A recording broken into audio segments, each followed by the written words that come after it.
Doctor Mohammad ইউনূসের যে রাজনৈতিক ভবিষ্যৎ, এটি ক্রমশ জটিল থেকে জটিলতর হচ্ছে, কুটিল থেকে কুটিলতর হচ্ছে। তার রাজনীতির যে ভাগ্যাকাশ, সেখানে আমাদের আশা ছিল যে পূর্ণিমার চাঁদ জ্বলজ্বল করে জ্বলবে, কিন্তু সেটা না করে অমাবস্যার অন্ধকার, ঘোর অন্ধকার, অমানিসার যে মরা কাঁটাল, সব মিলিয়ে তার সারা জীবনের যে সফলতা, সেই সফলতাকে তছনছ করে দেওয়ার মতো পর্যায় তৈরি হয়ে গেছে। তিনি সিদ্ধান্ত নিতে পারছেন না, তিনি সিদ্ধান্ত দিতেও পারছেন না। তিনি কথা বলছেন, সেটা কথা হচ্ছে না। তিনি চুপ থাকতে পারছেন না। আবার যে কথাগুলো বলছেন, সেই কথায় নানা রকম কনফিউশন তৈরি হচ্ছে। শেখ হাসিনার জামানাতে শেখ হাসিনার কিছু কর্মকাণ্ডের কারণে তিনি নিদারুণভাবে সমালোচিত হয়েছিলেন। এর মূল কারণ হলো তার যে বেসিক এবং ফান্ডামেন্টাল যে ইন্টিগ্রিটি, সেটি ছিল না। 2014 সন, 18 এবং 24 তিনটি অনিয়মের নির্বাচন এবং তিনটি অগণতান্ত্রিক নির্বাচন করার ফলে তার যে প্রধানমন্ত্রী হিসেবে আইনগত ভিত্তি, বৈধতা এবং নৈতিক মনোবল শূন্যের কোঠায় চলে গিয়েছিল। ফলে তার যে সুদীর্ঘ রাজনৈতিক জীবন, তার যে পারিবারিক ঐতিহ্য, ট্র্যাডিশন, তিনি যে বঙ্গবন্ধুর কন্যা, তিনি যে একটি রাজনৈতিক পরিবারকে রিপ্রেজেন্ট করেন, সব কিছুই তার জন্য বুমেরাং হয়ে পড়েছিল। যেমন ধরুন, আপনার এক শিশি আতর যদি কোনো অবস্থাতেই আবর্জনার মধ্যে পড়ে যায়, আপনি কি আতরের গন্ধ শুঁকতে পারবেন? কখনোই পারবেন না। তো তদ্রূপ যখন যে কোনোভাবে মানুষ যদি অবৈধ হয়ে যায়, অগণতান্ত্রিক হয়ে যায়, ফ্যাসিস্ট হয়ে যায়, এবং যে পদে থাকে সেই পদে যদি তার সম্মান না থাকে, তাহলে তিনি যতই জ্ঞানী হন, শিক্ষিত হন, তার যতই ইতিবাচক দিক থাকুক না কেন, এগুলো ওই যে আবর্জনার মধ্যে যখন একটি আতরের শিশি ফেলা হয়, ওটার যে প্রতিক্রিয়া ওইরকম হয়। এখানে ভিন্ন উদাহরণ দিতে পারতাম, বলতে পারতাম যে এক বালতি দুধের মধ্যে একটু গোচও না দিলে যেভাবে দুধ জমে যায়, ঠিক ওটার সঙ্গে এখানে তুলনীয় নয়। এ কারণে হলো দুধ জমে গেলে সেখানে দই হয় এবং দইও অনেক সময় উপাদেয় হয়ে যায়, সেখানে ছানা হয়, তারপরে আরো অনেক কিছু হয়। কিন্তু যদি আবর্জনার মধ্যে আপনার আতর পড়ে যায়, তাহলে আতরের অস্তিত্বটাই বিলীন হয়ে যায়। এই কারণে হয় কি, যে ভালো মানুষ, যোগ্যতম মানুষ যে কোনো একটা ওসিলাতে গিয়ে যদি সে ট্রলের শিকার হয়ে পড়ে এবং মন্দ একটা জায়গাতে গিয়ে বসে, তখন আর তার সেই জিনিসগুলো থাকে না। শেখ হাসিনা পরপর 2 বার গণতান্ত্রিকভাবে নির্বাচিত প্রধানমন্ত্রী, 1996 সনে এবং 2008 সনে। তার যে এই বিরাট সফলতা এবং ওই 2 সময়টাতে তিনি যে উল্লেখযোগ্য কর্মকাণ্ডগুলো করেছেন, সবই এসে এই 14 সনের পর এমন হয়ে গেল যে তিনি যা বলেন তা নিয়ে হাসাহাসি হয়। তাহাজ্জুদ নামাজ পড়েন, হাসাহাসি হয়। তার তসবিহ নিয়ে হাসাহাসি হয়। তিনি কাঁঠাল দিয়ে বার্গার তৈরির কথা বলেন, এজন্য তার নাম হয়ে যায় কাঁঠাল রানী। এটা হওয়ার কথা নয়। তার একটা কথাও কিন্তু অপ্রাসঙ্গিক নয়। কাঁঠাল দিয়ে বার্গার তৈরি করা হয় এবং সেটা অনেক সুন্দর বার্গার হয়। তিনি তেল ছাড়া রান্না করেন, পেঁয়াজ ছাড়া রান্না করেন। তো এই জিনিসগুলো প্রশংসার দাবি রাখত যদি অন্য সময় হতো, কিন্তু যেহেতু তিনি তার যে আইনগত বৈধতা এবং ভিত্তি হারিয়ে ফেলেছিলেন, ফলে তিনি যা কিছু করতেন সবই মানুষ ট্রল করত। তার পোশাক নিয়ে, তার আশাক নিয়ে, তার কথা নিয়ে, তার চাহনি নিয়ে, সবকিছু নিয়ে। তো এই যে শেখ হাসিনা যখন এই জায়গাটাতে পৌঁছে গিয়েছিলেন, যখন তার সে আইনগত তার যে বৈধতা নেই, এই জিনিসটি তিনি যখন বুঝে গিয়েছিলেন, তখন তিনি তার সেই যে অবৈধতা, এটাকে ধামাচাপা দেওয়ার জন্য তিনি শক্তি অর্জন করার চেষ্টা করেছেন, সর্বোচ্চ শক্তি, মিলিটারি পাওয়ার, তারপর ছাত্রলীগের পাওয়ার, আওয়ামী লীগের পাওয়ার, ভারতের পাওয়ার, চীনের পাওয়ার থেকে শুরু করে তার শুধু ডক্টরেট ডিগ্রি লাগবে, প্রায় 200-250 ডক্টরেট ডিগ্রি, কিন্তু কোনো অবস্থাতে তিনি সমাজের যে সম্মান এবং মর্যাদা, এটা তিনি পাচ্ছিলেন না। এবং শেষের দিকে এসে তিনি ভীষণ রকম অস্থির হয়ে পড়েছিলেন। তার স্পষ্টতই দুই নৌকায় দুটো পা ছিল, একটা ভারতের দিকে এবং আর একটা চীনের দিকে। এবং এখানে তিনি স্থির ছিলেন না।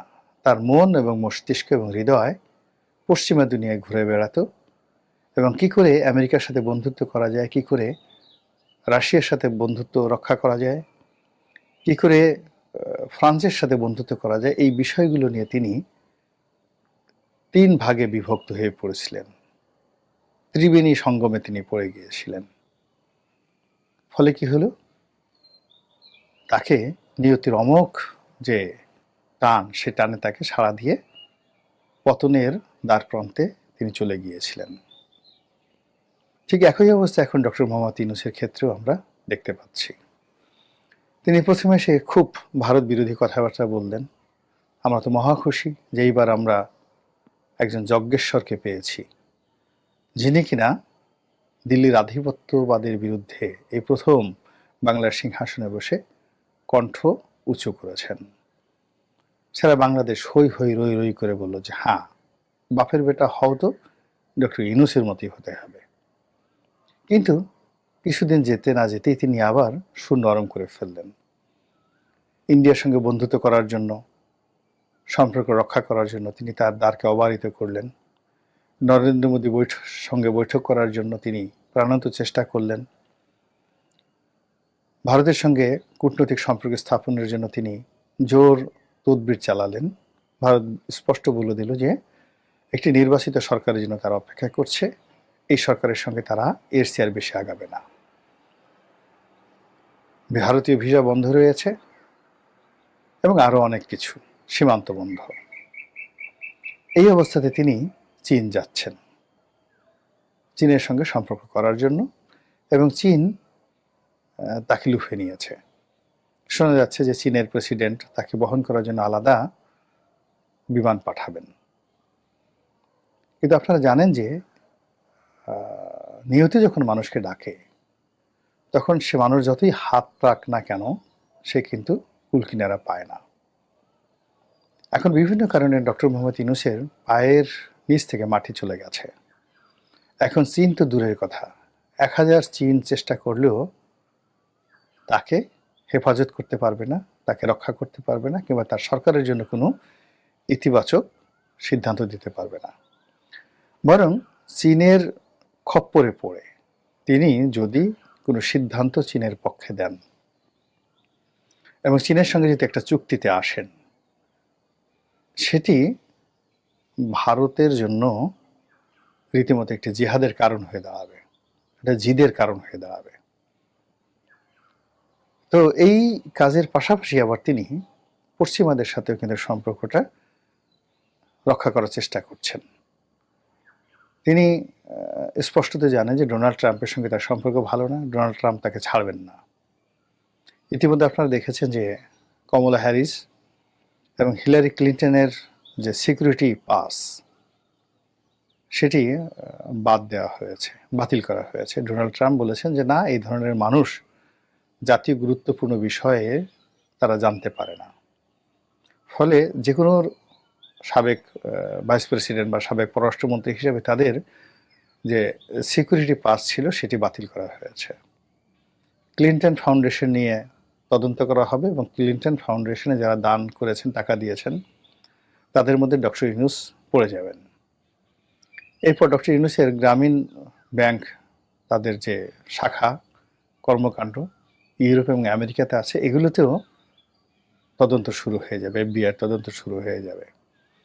তো এই পরিস্থিতি সামাল দেওয়ার জন্য তিনি ডোনাল্ড ট্রাম্পের যে সেকেন্ড ইন কমান্ড এখন যিনি রয়েছেন ইলন মাস্ক, তার সঙ্গে সম্পর্ক স্থাপন করার চেষ্টা করছেন এবং এই সম্পর্ক স্থাপন করার জন্য বাংলাদেশ নামক রাষ্ট্র এবং রাষ্ট্র শক্তিকে তিনি ব্যবহার করছেন এবং আগামী 90 দিনের মধ্যে যে কোনো মূল্যে ইলন মাস্কের যে ইন্টারনেট কোম্পানি স্টারলিংক, এটি বাংলাদেশে আনার জন্য তিনি নির্দেশনা জারি করেছেন।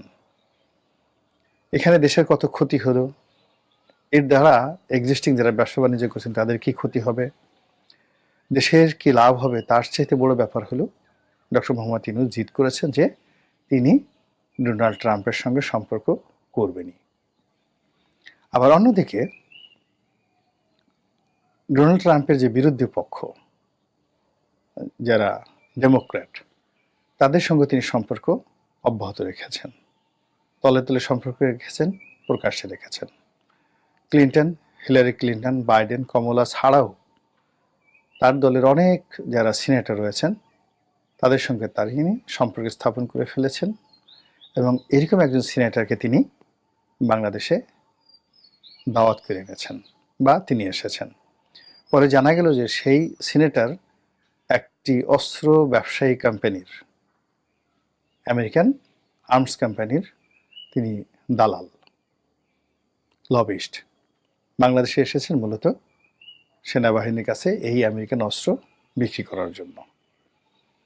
তো এভাবে তিনি আমেরিকান লবিকে কাজে লাগানোর চেষ্টা করছেন। তিনি ইম্মানুয়েল ম্যাক্রোর সঙ্গে তার ব্যক্তিগত সম্পর্ক, এটাকেও কাজে লাগার চেষ্টা করছেন এবং তিনি ঘুরে বেড়াচ্ছেন তার যে রাজনীতি, সেই রাজনীতির একটা নিরাপদ পথ চলা নিশ্চিত করার জন্য, অথবা এই রাজনীতি থেকে যেন তিনি নিরাপদে প্রস্থান করতে পারেন, সেফ এক্সিট যেন হয়, এই চেষ্টা তিনি করে যাচ্ছেন। কিন্তু ওই যে আগেই বলছিলাম যে এটি হবার নয়। এর কারণ হলো তিনি প্রথমেই তার স্টেপ, যে ফুড স্টেপগুলো ছিল, সেই জায়গাতে তিনি মারাত্মক কতগুলো ভুল করে ফেলেছেন। তার যে রিক্রুটমেন্টগুলো, তার একটা রিক্রুটমেন্ট ভালো হয়নি। তিনি যে সকল লোককে ভাড়া করে বিদেশ থেকে এনেছেন, কাউকে ব্যক্তিগত সহকারী, এরা আন্তর্জাতিক প্রতিষ্ঠানে কাজ করেছে, ভালো রেজাল্ট আছে, অক্সফোর্ড ক্যামব্রিজে পড়াশোনা করেছে, কিন্তু বাংলাদেশের রাজনীতিতে একেবারেই অপাংথেয়। এখানে রাজনীতি করার জন্য, এখানে প্রশাসন চালানোর জন্য, এখানে নেতৃত্ব দেওয়ার জন্য যে গুণাবলী দরকার, এরকম একজন লোককেও তিনি রিক্রুট করতে পারেননি। দ্বিতীয়ত, তিনি যাদের উপর নির্ভর করেছিলেন, ছাত্রদের উপর, এখন এই ছাত্ররা এত নবীন, এত কচি, এত কাঁচা, এত অবুঝ যে এই ছাত্ররা নিজেরা কলঙ্কিত হয়েছেন অনেকে, আবার ডক্টর মোহাম্মদ ইউনূসকেও কলঙ্কিত করে ফেলেছেন।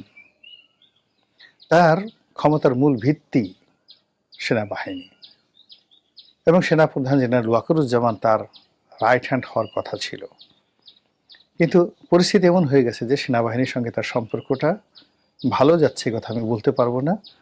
আর ওয়াকারুজ্জামান সাহেবের সঙ্গে তার যে সম্পর্কটা, এটা দাকুমরা সম্পর্কে পরিণত হয়েছে, এটা একেবারে দিনের আলোকের মতো স্পষ্ট। এতগুলো সমস্যার মধ্যে আবার রাজনৈতিক অস্থিতিশীলতা, শেখ হাসিনার ঢুকে পড়া, ভারতের চাপ, সব মিলিয়ে তিনি কি করবেন? তিনি কি এই যে দুই নৌকায় যে পা দিয়েছেন, সেই নৌকার পা সরিয়ে এক নৌকায় দিবেন, নাকি কোনো নৌকায় পা দিবেন না, নাকি শেখ হাসিনার মতোই তিনি সব জায়গাতে বাতি জ্বালানোর চেষ্টা করবেন? তিনি বয়োবৃদ্ধ মানুষ, অভিজ্ঞ, প্রাজ্ঞ, তিনি হয়তো অনেক ব্যাপারই আমাদের সাথে অনেক অনেক ভালো জানেন, কিন্তু যেহেতু তার কর্মকাণ্ড তিনি দেখতে পারেন না প্রকৃতিগতভাবে, আমরা দেখতে পারি।